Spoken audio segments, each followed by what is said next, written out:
Fala pessoal, vamos começar aí o capítulo 6, falando hoje sobre uma parte aí de termoquímica, tá? Quando a gente trabalha a termoquímica, a gente precisa entender que ela estuda o calor envolvido tanto em transformações físicas ou químicas, tá bom? Quando a gente fala de transformações físicas, a gente está falando aí, obviamente, né, das principais, que são as mudanças de estado físico. Quando a gente tem uma mudança de estado físico, a gente precisa observar, né, a passagem dessa mudança para a gente conseguir definir se ele vai ser físico ou químico. Por exemplo, nesse exemplo aqui, a gente tem aqui em vermelho a água se transformando na própria água. Repara que só está mudando aqui o estado físico, então aqui é uma transformação física.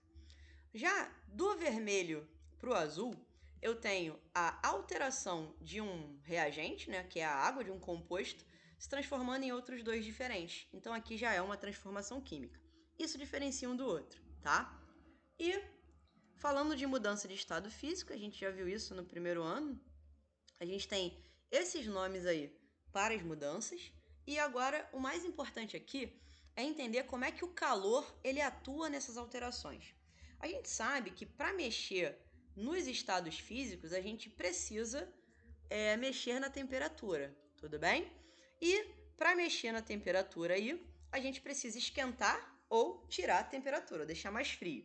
Para esquentar a gente faz um processo endotérmico. Então, da fusão, né, do sólido indo para o líquido e a vaporização do líquido indo para o gás ou vapor, a gente tem um processo endotérmico de absorção de calor. O inverso é um processo de liberação que a gente vai chamar de exotérmico.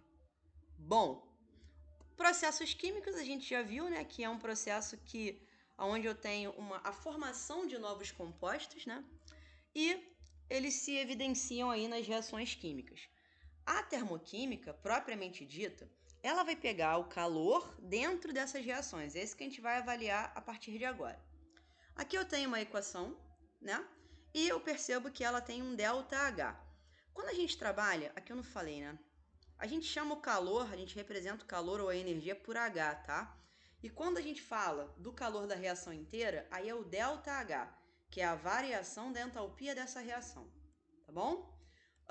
Quando a gente fala de ΔH, ele pode ser positivo ou negativo.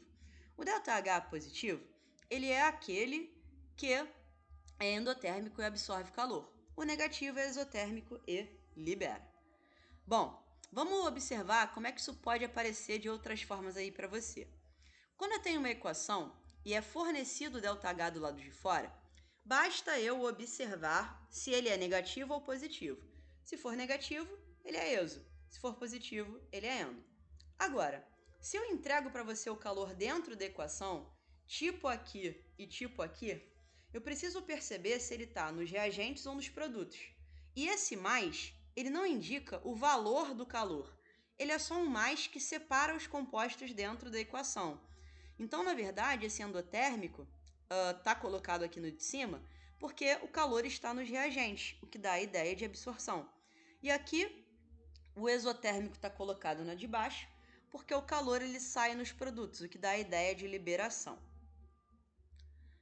Quando a gente fala de reações de combustão, é bem interessante a gente perceber que toda combustão ela é exotérmica, tá?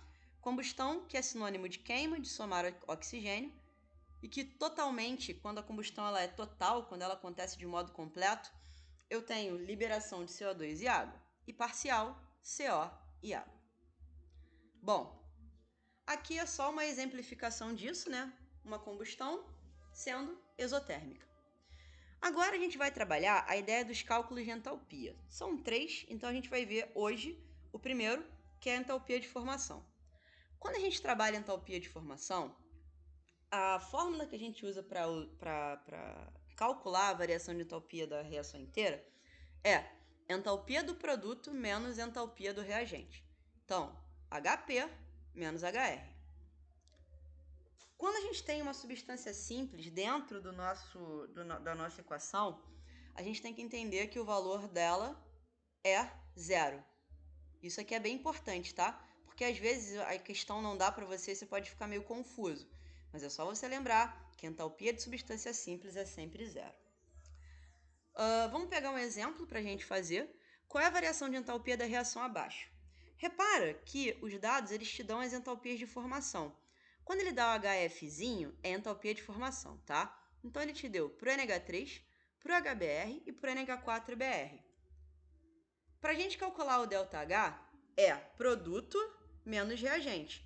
Repara que produto tem um só e reagente tem dois. Então, aqueles que estão em maior quantidade eu somo.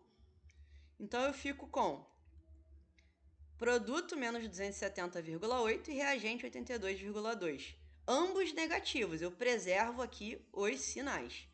E aí, na fórmula, eu não posso esquecer do sinal da fórmula e coloco só os valores achados ali. Então, aí vai dar menos 188,6 kJ por mol.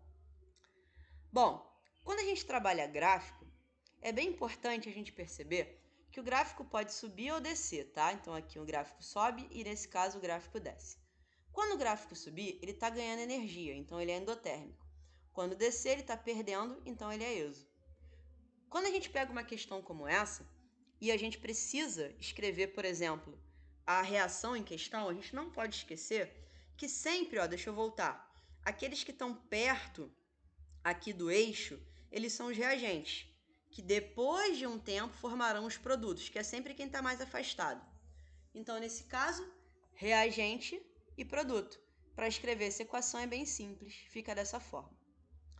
Bom, para a gente achar a entalpia, a gente faz produto menos reagente. Quem são os produtos? Quem é formado depois? CO2 e água, 75 de energia, e CH4 mais 2O2, com 965. Isso vai dar menos 890. Com o sinal negativo, a gente tem aí que o processo é exotérmico. Então, pessoal, é isso. Façam aí os exercícios da página 50 e a gente se vê no próximo vídeo. Até lá!